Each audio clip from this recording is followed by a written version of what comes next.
this is a wainscoting of 150 square foot with ledge caps, and I'll show you this, but staining this or rock is the same thing.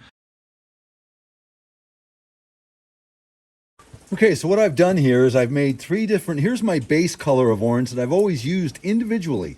All I did was 1-to-1 orange to the yellow temple gold, and then this is straight, and then this has got 4 parts of brown to 1 part of orange. Typically I just use this color and I cover all these panels to where I cover about 30% of the area randomly here and there. Then I come by with black, randomly cover another 30%, and I leave 30% of this. That's my first move, is to add some color to randomize. Again, the dilution rate on this is a 4 water to 1 paint. The paint was 3 parts of brown to 1 part of orange. Here, this is a orange that I diluted 9-to-1. This is an orange that I diluted 6-to-1. And again, the paint was 1-to-1, 1 yellow to 1 orange. But I got the door closed. Even with the door open, I still don this thing. It's an LED light that I've got at my chest, and everything that I look at gets the same light. Because if you had different lights around, you'd get different exposure, and you would think you'd have the same color, but you don't. So this gives me uniformity.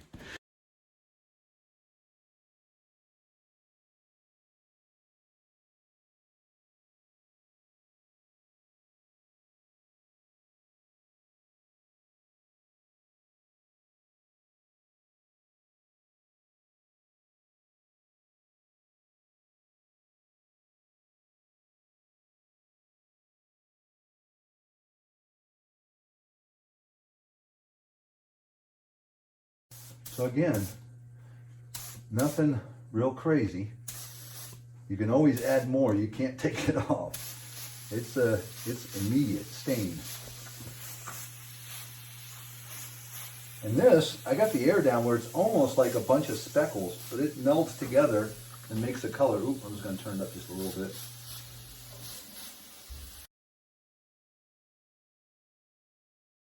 Or I can come back and put more on. I'd rather than try and put it on real heavy. Remember, it runs. I'd rather not have runs and come back and have to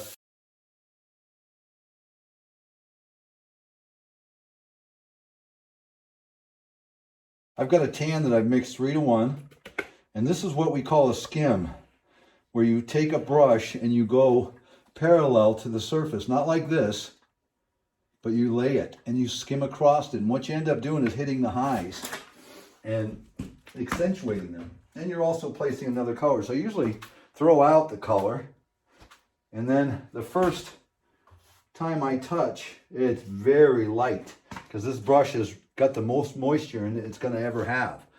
So right now, just literally, it's just barely. I mean, you got to try and get some of this off. And as you go, you're going to use more and more pressure, because you'll be running out of liquid. And then you'd reload your brush again. But you're looking for a skim.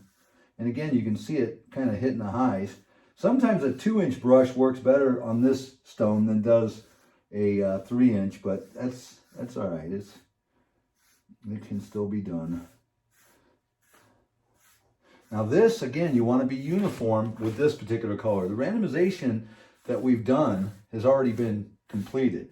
Now everything we do from this point on is going to be consistent or uniform across the surface.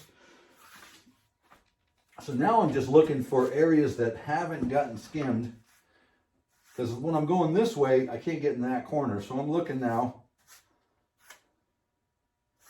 and I want all the rocks uniformly done, like I said.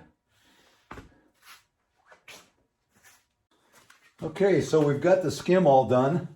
Now I've mixed up a gray, which is basically 5 parts of white and 1 part of black, and it makes a green and gray. And you can. I say to my class, my customer, whoever I'm doing a paint job for, what's the one word that describes your? Is it gray? Is it brown? Is it tan? What is it? Now this is not a gray rock, okay? And I've done this class after class after class. And when I get done with a paint job, I said, before I start, I say I'm going to make a gray rock. And when I get done with the class, or that's painting it, then I go, okay, class, by show of hands, How many of you think this is a brown rock? Nobody raised their hand. How many think it's a tan rock? Nobody raised their hand. How many think it's a gray rock? And it's gray. This rock is going to be gray. And I'm trying to whitewash this almost. I don't want to completely whitewash it because then I don't see none of the color, but I don't like this loud color that I've got right now, and I want to make it disappear. So again, just inundating one layer right now, just as a test, and I'll go by and do all the panels at this level. Just a nice little squirt pass. And that's my first attempt at muting what's underneath that loud black and orange and gray. That's my first attempt. And again, I almost put too much on as far as a run, but I don't see any run. So I'm just gonna go through and do that first coat again throughout the entire piece. And then I'll come back to you. And we'll let that set up a little bit. Okay, so I've let that first coat dry and you can see it's toned down now. A little. It still needs more. But I don't want to rapidly apply it. I want that to be dry to touch. There's no glistening, it's dry. And I've got the heat on in here so that it dries a little quicker, but it's not really drying all that quick. But right now, again, another pass. You inundate this with some good speckles, not too many. You get too many in there, like I say, it runs. And if that surface was wet underneath there, more so. All right, it's damn near dry.